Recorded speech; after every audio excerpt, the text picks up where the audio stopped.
새해에도 주님 사모하고 사랑하면서 주님과 동행하는 복된 새해가 되시기를 주의 이름으로 축복합니다. 우리 교회 밴드에 보면 매일 여러 가지 많은 내용들이 올라갑니다. 하루 읽을 만큼 하루에 4장씩 성경도 올라가고 또 기도 제목도 올라가고 감사 댓글도 다는 것도 올라가고, 그런데 거기에 보면 말씀 묵상이 매일 올라갑니다. 1월 4일자 글에 보면 성경에서 이름을 딴 심리학 이론 2가지가 나오는데요. 무들셀라 신드롬하고 메뚜기 신드롬 얘기가 나옵니다. 여러분, 무드셀라가 누구지요? 무드셀라는 창세기 5장 27절에 보면은 인류 역사상 가장 오랫동안 산 사람입니다. 969세까지 살았죠. 그러니까 1000살 가까이 산 사람입니다. 노아의 할아버지가 됩니다. 그런데 재밌는 것은요, 내가 신학대학 때에 그 하도 장수하셨으니까 그분들 이렇게 나이를 계산해보고 이렇게 쭉 해보니까 무드셀라가 이 돌아가신 해가 노아 홍수가 나던 해더라고요. 그러니까 무드셀라가 아파서 죽은 게 아니라 홍수에 죽었어요. 이런 것들을 보면서 성경이 참 얼마나 정확하고 또 얼마나 놀라운지 그렇게 놀란 적이 있습니다. 근데 이 무드셀라 신드롬은 뭐냐 그러면 미래지향적이 아니고 과거에 붙잡혀 사는 사람을 무드셀라 신드롬에 잡혀있는 사람이라고 합니다. 보통 나이 든 노인들이 이렇게 미래에 잡혀 사는 경우도 많죠. 그러나 젊은이도 과거에 잡혀 사는 경우가 많고, 젊은이들도 또 뭐 나이 불문하고 늘 과거에 사로잡혀 사는 젊은이가 있다면 그도 무드셀라 신드롬에 잡혀있는 사람입니다. 특별히 우리가 교회 운동에 있어서 우리 과거에 우리 어르신들, 우리들은 이렇게 과거를 회상하며 그리워하는 무드셀라 신드롬을 가지기가 쉽습니다. 그러잖아요. 제가 전도사 때만 해도 이렇게 주일학교나 SFC를 맡으면 1년에 뭐 갑절이 아니라 때로는 몇 배씩 부흥할 그런 때도 있었습니다. 개척교회도 뭐 지하에서 해도 하면 교회를 개척하면 부흥하던 그런 시대가 있었습니다. 그러니까 옛날에 교회를 다녔던 우리들은 이 무드셀라 신드롬처럼 참 그때가 좋았지 하고 이렇게 생각할 때가 많이 있습니다. 또 메뚜기 신드롬이 뭡니까? 가나안 정탐을 다녀온 정탐꾼들이 자신들을 메뚜기처럼 여겼던 그 사건이 기록이 있습니다.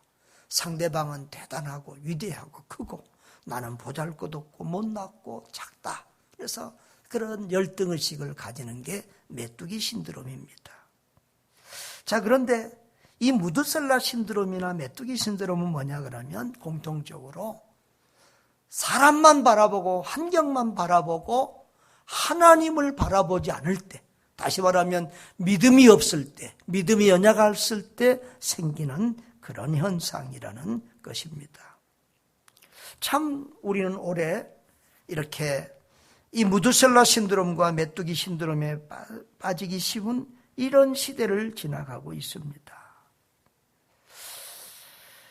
좀 코로나는 계속되고 있지요. 전쟁은 속히 끝날 것 같지 않지요. 금리가 계속 올라가고 물가는 올라가고 세계 경제는 불황의 늪을 지날 것으로 보이고 한국 경제도 어렵고 국내 정치도 조용할 날이 없습니다. 교회운동, 선교운동도 회복이 잘 되지 않고 이전에 겪지 못할 큰 위기를 지나고 있습니다. 그래서 우리는 잘못하면 이 무드셀라 신드롬과 메뚜기 신드롬에 빠져서 참 이렇게 힘들게 살아갈 수밖에 없는 상황입니다. 여러분, 알고 보면 우리가 사는 이 세상의 삶은 전쟁과도 같습니다. 사업도 전쟁이요, 인생살이도 전쟁이요, 교회운동, 선교운동도 우리의 방해꾼인 사탄 마귀하고의 전쟁입니다. 그래서 에베소서 6장 12절은 우리의 씨름은 혈과 육을 상대하는 것이 아니요 통치자들과 권세자들과 이 어둠의 세상 주관자들과 하늘에 있는 악의 영들을 상대함이라 라고 했습니다. 악한 영인 사탄 마귀와 우리가 싸우는 것이 영적 전쟁이요 이 믿음의 길을 가는 우리의 전쟁인데, 그 사탄 마귀가 엄청난 능력을 가지고 있다는 거예요. 우리가 비교도 안 될 만큼 큰 능력을 가지고 있어요. 우리의 죄와 허물과 약점을 기가 막히게 잘 알아요. 그래서 오죽하면 귀신같이 잘한다는 그런 말이 있겠습니까? 그 사탄 마귀는 하나님을 대적하고 창세기부터 인간을 공격하고 또 예수님을 공격할 정도로 권세를 가지고 있습니다.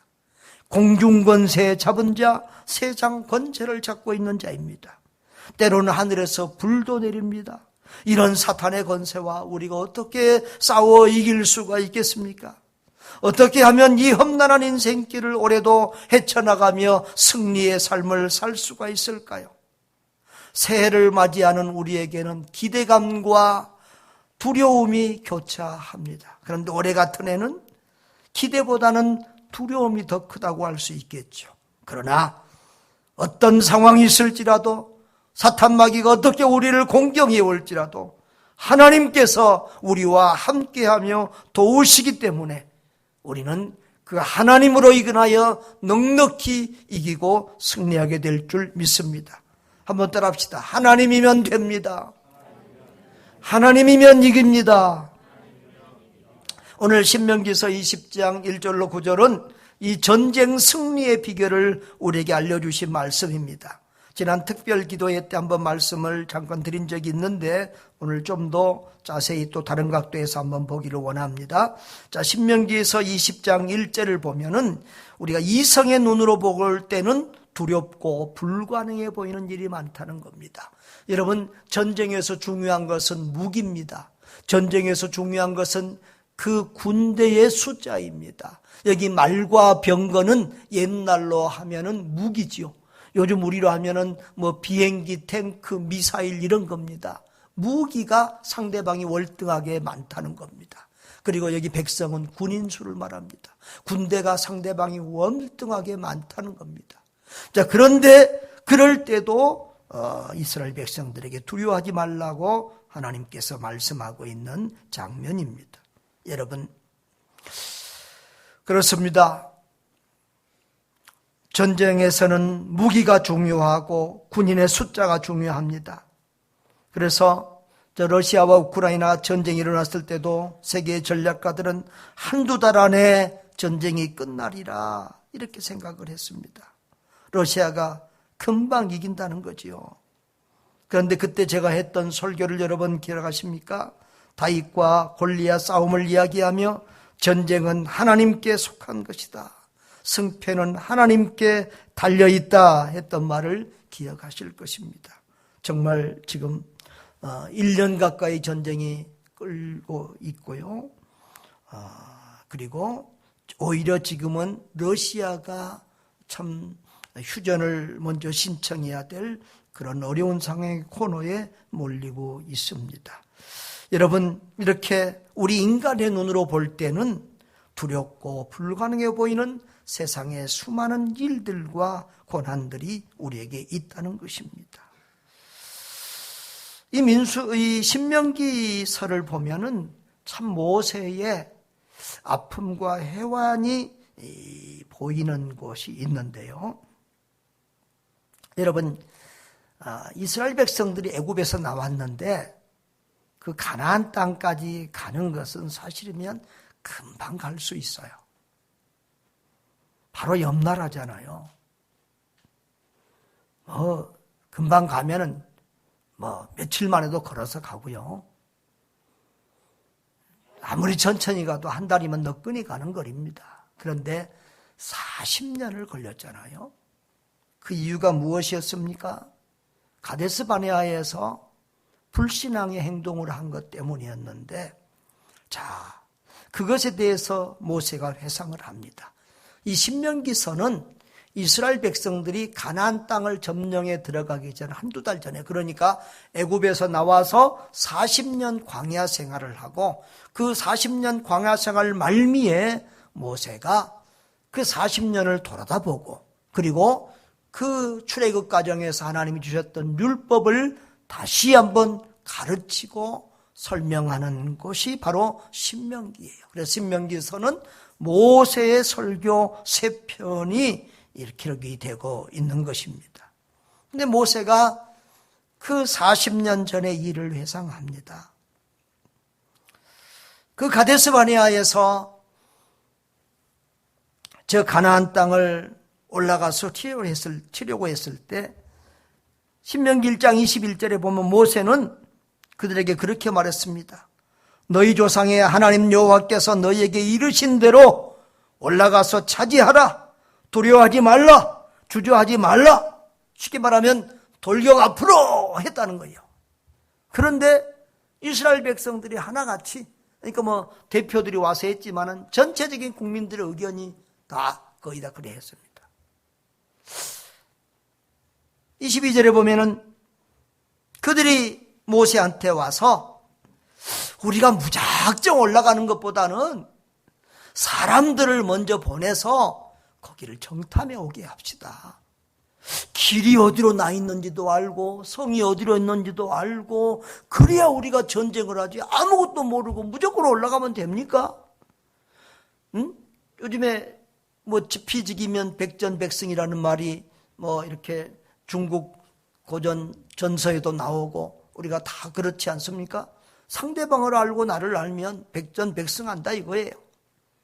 그런데 여러분, 이 말이 누가 들어도 논리적으로 맞아요. 이성적으로 맞아요.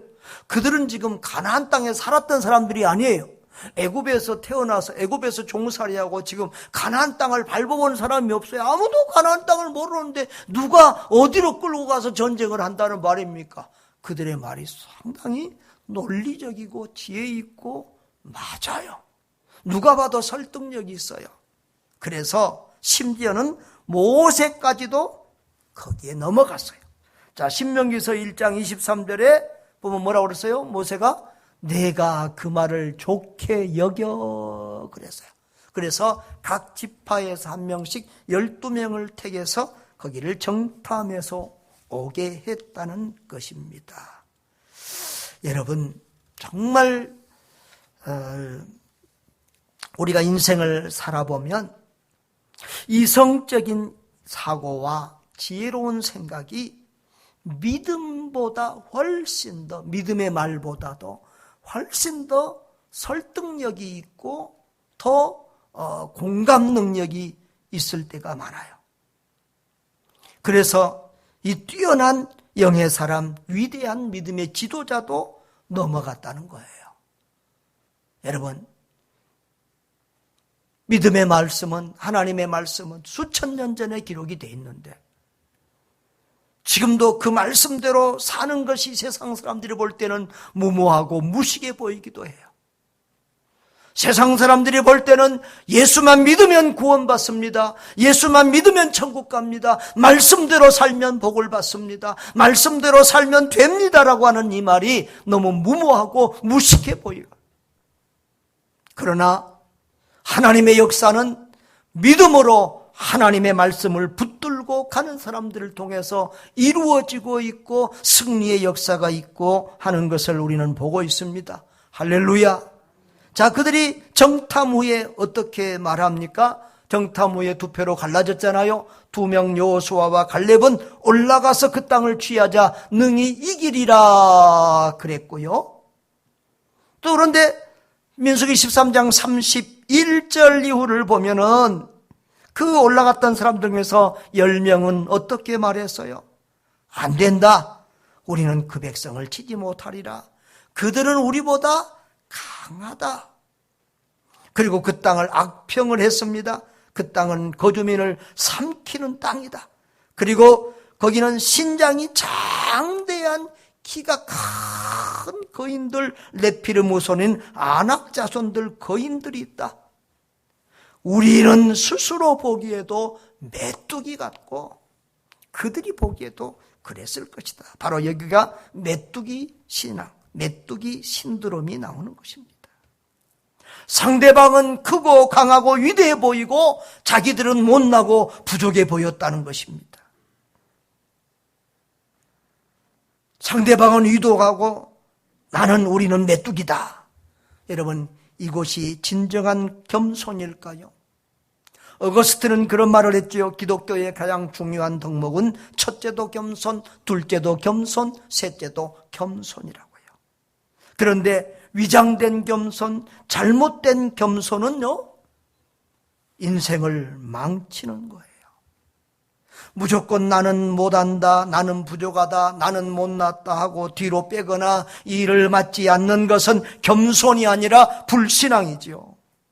하나님은 우리를 존귀한 존재로 하나님의 형상으로 만들어주시고 우리 각 사람을 위하여 예수 그리스도께서 당신의 목숨을 주실 만큼 우리는 존귀한 존재이다.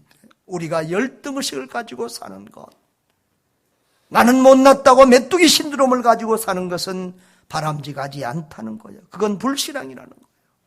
나는 비록 약하지만 우리 주님은 강하시니 능력 주시는 자 안에서 내가 모든 것을 할 수 있다고 고백하는 신앙이 바른 믿음인 줄 믿습니다. 그래서 바울은 이렇게 고백하지요. 빌립보 4장 13절 다 같이 내게 능력 주시는 자 안에서 내가 모든 것을 할 수 있느니라. 할렐루야. 이런 믿음 가지고 담대하게 나아가시기를 주의 이름으로 축복합니다. 하나님은 여러 가지 어려움 속에 있는 우리에게 두려워하지 말라고 하십니다. 오늘 신명기 20장 1절에 보면은 그들을 두려워하지 말라는 거예요. 3절에도 보면은 마음에 겁내지 말며, 여기 4가지로 말했어요. 겁내지 마라, 두려워하지 마라, 떨지 마라, 놀라지 말라. 4번이나 같은 비슷한 말씀을 하고 있어요. 두려워하지 말라는 거죠. 요즘 MZ세대 말로는 쫄지 말라는 거예요. 겁내지 말라는 거예요. 할렐루야. 여러분, 어떤 상황이 올지라도 겁내지 말고 두려워하지 마시기 바랍니다. 우리 하나님 살아 계시잖아요. 가나안 땅에 입성하기 전에 여호수아에게 주신 말씀도 두려워하지 말고 강하고 담대하라는 말씀이었죠. 여호수아서 1장 6절에 보면은 강하고 담대하라. 7절에 보면은 오직 강하고 극히 담대하여, 9절에도 보면은 강하고 담대하라, 두려워하지 말며 놀라지 말라. 여기도 몇 가지로 이렇게 반복하며 말씀하고 있습니다. 그렇습니다. 그리고 오늘 본문에도 보면은 세상 일에 염려해서 마음을 뺏긴 사람이나 두려워하는 자들은 전쟁에 참여하지 못하게 하십니다. 5절, 6절 이하 7절에 보면은 세 종류의 사람들, 또 그 다음에는 또 두려워하는 자들에게 전쟁에 참여시키지 못하게 합니다. 새 집을 건축하고 집을 낙성하지 못한 사람 전쟁터에 나가기 말아요. 그 다음에 포도원을 만들고 이 과수원을 만들고 그 과실을 따먹지 못한 사람 보내지 말라는 거예요. 그리고 또 결혼하고 약혼하고 결혼식을 하지 못한 사람 전쟁터로 보내지 말라는 거예요. 왜냐하면 그런 사람들은 마음이나 생각이 거기에 뺏겨 있다는 거죠. 그리고 또 어떤 면에서 그런 사람들은 특별히 배려해서 전쟁터에 가지 않도록 이렇게 또 서로 형편을 봐주고 배려한 그런 사랑의 의미도 있습니다.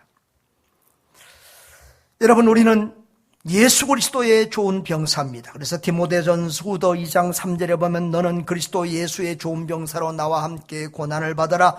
병사로 복무하는 자는 자기 생활에 얽매인 자가 하나도 없나니 이는 병사로 모집한 자를 기쁘게 하려 함이라. 자기 생활에 얽매이는 사람은 그리스도의 군사가 될 수 없다. 이렇게 말하고 있습니다. 또 신명기 20장 8절은 두려워하며 마음이 허약한 사람들도 전쟁터에 나갈 수 없다는 겁니다. 책임자들은 또 백성에게 말하 이르기를 두려워서 마음이 허약한 자가 있느냐? 그는 집으로 돌아갈지니 그의 형제들의 마음도 그의 마음과 같이 낙심될까 하노라 그랬어요. 이 겁쟁이 두려워하는 사람들이 전쟁터에 함께 있으면은 자기 혼자만 아니라 옆에 사람들 분위기까지 다 버려서 아군의 사기를 떨어뜨려서 전쟁에 실패하게 하는, 지게 하는 그런 요인이 된다는 거예요. 다시 말하면 군인들의 사기는 전쟁에서 가장 중요한 승리의 요소인데 아군에게 두려움을 조장하는 사람은 적군과 같은 사람이라는 거예요. 우리 하나님 나라 운동도 교회 운동, 선교 운동도 마찬가지입니다. 때로는 어려울 때도 있습니다. 힘들 때도 있습니다. 우리 또 코로나 광풍을 맞아서 3년 동안 어려움을 겪고 있잖아요. 그래도 그 교회의 두려움과 불안을 조성하는 그런 것들은 사탄 마귀를 기쁘게 하는 일이라는 거예요. 우리가 그런 두려움에 사로잡히지 않기를 주의 이름으로 축복합니다. 두려움의 원인이 무엇입니까? 여러분, 메뚜기 신드롬의 원인은 하나님을 바라보지 않은 데 있습니다. 상황과 환경과 사람만 바라보고 그 위에서 살아서 역사하시는 하나님을 바라보지 않을 때 우리는 두려움에 빠지는 거예요. 우리와 함께 하시는 하나님, 전능하신 하나님, 그 하나님을 바라볼 때 우리는 믿음으로 담대하게 나아갈 수가 있는 줄 믿습니다. 여러분, 성도가 두려워하지 않아야 할 것은 왜 그렇습니까? 하나님께서 함께 하시고 도우시기 때문에 그렇습니다. 20장 1절에 애굽 땅에서 너를 인도하여 내신 내 하나님 여호와께서 너와 함께 하시느니라. 그러니까 두려워하지 말라는 거예요. 두려워하지 않아야 될 이유는 바로 애굽 땅에서 너를 인도했었던 내 하나님 여호와가 너와 함께 하기 때문이다. 여기서 애굽 땅에서 너를 인도했다는 말이 이렇게 수식어로 강조가 되고 있는데요. 왜 그렇습니까? 여러분, 애굽 땅에서 하나님이 이스라엘 백성들을 구출해낼 때 이건 보통 되어진 일이 아닙니다. 애굽은 당시에 세계에서 가장 강력한 군대를 가진 세계 최고의 강국이었습니다. 이스라엘은 거기서 종살이하는 조그만 민족이고 오합지졸로 사방에 흩어져 있던 사람들입니다. 그 사람들이 애굽을 이기고 나올 수 없습니다. 1%도 0.0001%도 가능성이 없습니다. 그런데 하나님께서 기적과 능력으로 그 애굽이 두 손 들고 이스라엘 백성들을 보내지 않을 수 없도록 빨리 나가라고, 심지어는 금은 보물 폐하까지 다 줘서 빨리 나가라고 할 정도로 하나님이 그렇게 기적을 베푸셨어요. 맨 나중에는 말 안 들으니까 어떻게 했어요? 애굽의 장자들까지 치면서 그렇게 하나님이 이스라엘 백성을 구해내셨어요. 그런데 홍해바다 앞에 갔는데 저 애굽의 바로 왕이 마음이 바뀌었잖아요. 군인들을 끌고 이스라엘 백성을 잡으러 옵니다. 앞에는 홍해바다가 막고 있고 뒤로는 애굽의 군사들이 병거를 타고 오는데 이 진퇴양난의 이 길을 어떻게 합니까? 그때 하나님이 어떻게 하셨어요? 홍해바다를 쫙 가르셨어요. 그래서 이스라엘 백성들은 홍해바다를 그냥 맨 땅을 건너듯이 걸어서 갔고, 애굽의 군인이 이스라엘 백성들을 잡으려고 그 바닷속으로 들어오니까 물이 다시 합쳐 흘러서 애굽 군인들만 다 수장이 되고 말았잖아요. 이런 기적과 능력 가운데 하나님이 애굽 땅에서 그들을 인도해내셨어요. 40년 광야 생활을 할 때도 낮에는 구름 기둥으로, 밤에는 불 기둥으로, 또 40년 그 광야에서 먹을 것이 하나도 없는데 40년 동안 만나와 메추라기로 먹여주시고, 40년 동안 거기 시장도 없어요. 옷도 신발도 사 입을 수 없는데 하나님이 다 닳지 않고 이렇게 살 수 있도록 해주죠. 할렐루야. 그 능력의 하나님, 애굽에서 여기까지 인도해내신 그 하나님이 너희와 함께 하는데 무엇을 두려워하느냐? 무엇을 염려하느냐? 무기가 무슨 소용이 있느냐? 군인의 수가 무슨 소용이 있느냐? 겁내지 말라, 두려워하지 말라, 쫄지 말아라, 염려하지 말아라, 놀라지 말아라. 할렐루야. 여러분, 어떤 상황에서도 하나님이 함께 하시며 도와주시면 상황 끝입니다. 하나님이면 됩니다. 하나님이면 이깁니다. 할렐루야. 하나님께서 여호수아에게 주신 말씀도 마찬가지입니다. 여호수아서 1장 3절에 보면은 너희 발바닥으로 밟는 곳은 내가 너희에게 주었노니 아직 이스라엘에게 주지 않았습니다. 그런데 하나님께는 과거, 현재, 미래가 필요 없어요. 준다 그러면 주는 거예요. 그러니까 이미 약속한 것을 주었다라고 말씀하고 있어요. 그 땅의 주인이 하나님인 거예요. 그리고 너희가 어디서부터 어디까지 너희 영토가 되리라. 4절에 그렇게 말하고 있어요. 그리고 5절에 뭐라고 말합니까? 내가 모세와 함께 있었던 것 같이 너와 함께 있을 것이라. 내가 너를 떠나지 아니하며 버리지 아니하리라. 이렇게 하나님이 함께 하신다고 말씀하시고 도와진다고 말씀하시는데 무엇이 두렵습니까? 그래서 여호수아에게 계속해서 강하고 담대하라고 말씀하고 있어요. 여러분, 우리가 두려워하지 않아야 될 이유는 무엇입니까? 내가 잘나서가 아닙니다. 상황이 좋아서가 아닙니다. 하나님이 함께 하시기 때문입니다. 전능하신 하나님, 능력의 하나님이 함께 하시기만 하면 우리는 이기고 승리하게 될 줄 믿습니다. 여러분, 사람으로는 안 되는 일도 하나님으로는 된다는 믿음과 당력을 가지시기를 바랍니다. 애굽 땅에서 20장 1절에 너를 인도해 내신 네 하나님 여호와께서 너와 함께 하신다. 4절에 보면은 너희 하나님 여호와는 너희와 함께 행하시며 너희를 위하여 너희 적군과 싸우시고 구원하실 것이라. 이렇게 말씀하셨습니다. 하나님이 두려워하지 말라. 내가 너냐? 내가 사람이냐? 나는 하나님이다. 전능한 하나님이다. 내가 너희와 함께하면 너희는 반드시 이긴다. 걱정하지 말라, 두려워하지 말라, 그렇게 말씀하고 있습니다. 실제로 사사기에 보면은 기드온의 300용사들이 하나님이 함께 하시면서 도와주시니까 미디안에 12만 명, 14만 명 군인들을 몇 명이서 이긴다고요? 300명이서 12만, 14만 명을 이기는 거예요. 할렐루야. 이런 기적이, 이런 역사가 어디에 있겠습니까? 그런데 더 놀라운 일도 있어요. 열왕기하 19장 15절에 보면은 아수르 군대가 유다 히스기야 왕 때 쳐들어와서 그 아수르 왕이 이스라엘을 조롱합니다. 어떤 신이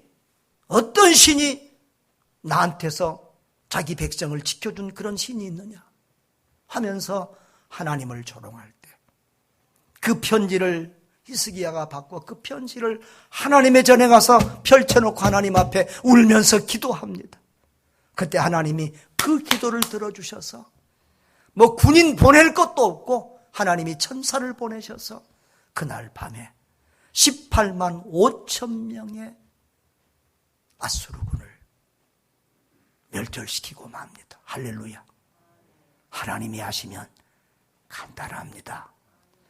아무리 얽히고 설키고 복잡하고 힘든 일도 하나님이 하시면 간단한 줄 믿습니다.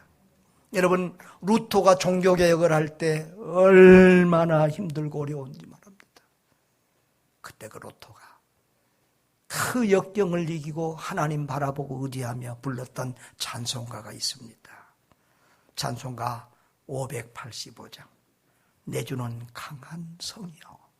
이 찬송을 부르면서 믿음으로 모든 고난을 극복하고 종교개혁에 승리하고 죽음의 위기를 이겨냈던 것입니다. 우리 1절 1절 뜻을 생각하면서 한번 불러봅시다.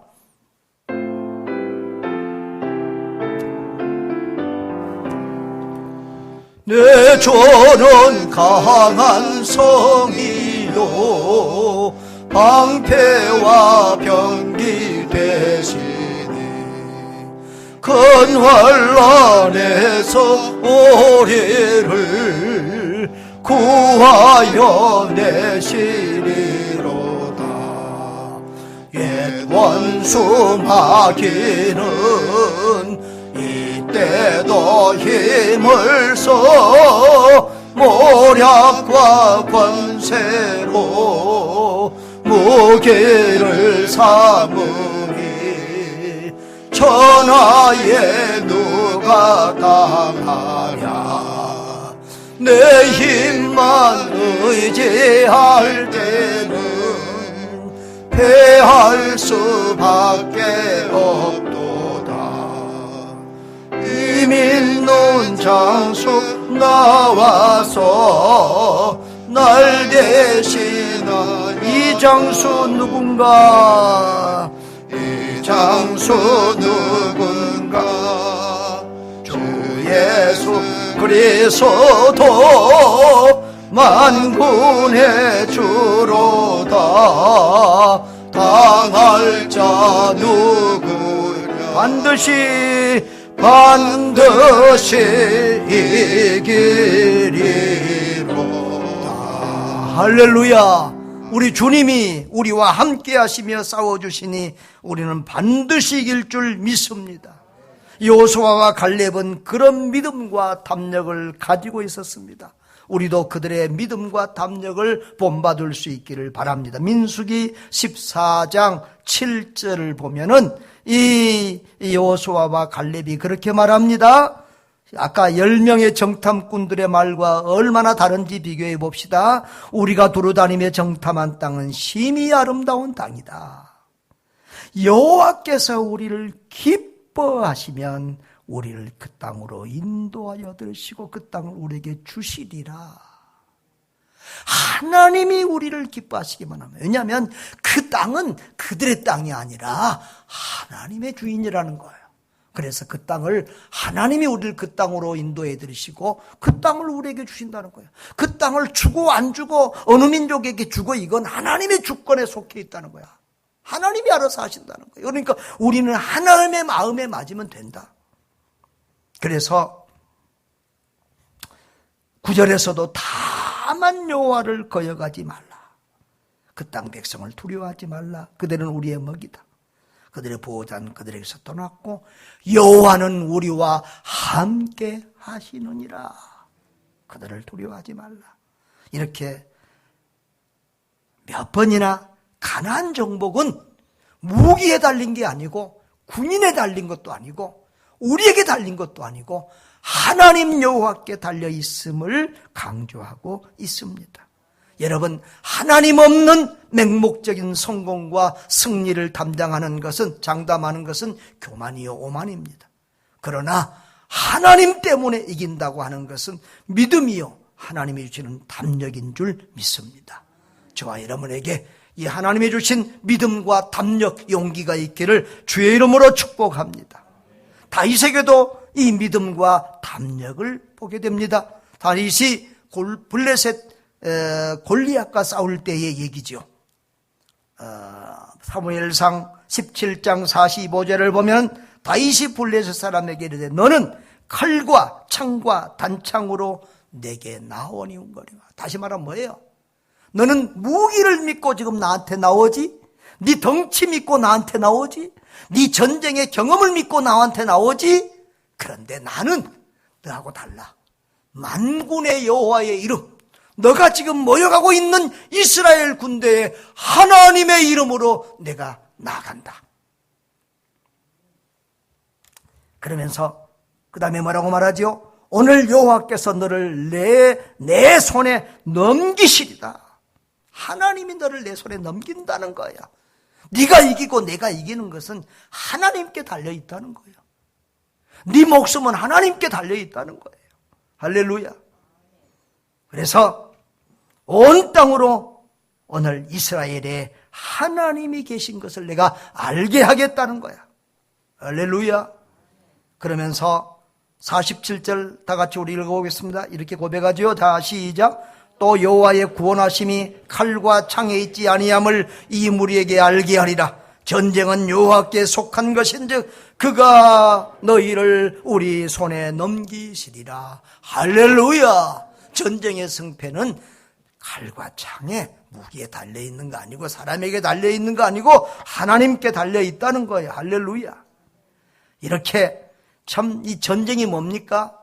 전쟁은 잘 살고 못 살고의 얘기가 아니에요. 죽느냐 사느냐예요. 이런 절박한 상황에서는 뭐 위선이나 다른 소리가 나올 수 없어요. 자기의 가장 중요한 목숨과 같은 그런 얘기가 나올 수밖에 없는데, 그 순간에 나오는 다윗의 입에서 나오는 모든 말은 하나님이에요. 여호와 하나님. 6번이나 하나님을 외치고 있습니다. 여러분, 하나님이 왜 다윗을 보니 내 마음에 합한 자라 그렇게 말했는지 좀 이해가 되시지요? 다윗의 믿음이 정말 멋지지 않아요? 여러분, 어린 다윗이 저 큰 골리앗의 장수 앞에서 큰 소리를 칩니다. 다윗이 교만한 겁니까? 지금 다윗은 자기 경험이나 자기 능력을 자랑하면서 교만을 부리는 게 아닙니다. 오직 하나님의 이름과 명예를 걸고 오직 하나님의 영광을 위하여 오직 하나님의 능력만 의지하며 나가 싸우며 승리를 쟁취했던 것입니다. 실제로 다윗이 이기게 한 것은 하나님이셨습니다. 그러니까 실상 다윗의 승리는 다윗이 승리하는 것이나 다윗을 통하여 하나님이 승리한 줄 믿습니다. 사랑하는 성도 여러분, 전쟁의 승패도 삶의 승패도 오직 하나님께 달려 있습니다. 오늘 설교의 핵심이 무엇입니까? 내 힘, 내 능력으로는 안 될지라도 하나님이면 이긴다는 것입니다. 나로서는 안 되지만 하나님으로서는 된다는 것입니다. 하나님을 의지하면 이기고, 하나님이 도와주시면 이기고, 하나님이 함께 하시면 이긴다는 것입니다. 여러분, 하나님이 이기면 하나님 안에 있는 나도 이깁니다. 하나님이 함께하면 하나님과 함께하는 나도 승리하는 줄 믿습니다. 할렐루야. 우리 다 같이 한번 외칩시다. 주님이면 됩니다. 주님이면 이깁니다. 하나님이면 이깁니다. 할렐루야.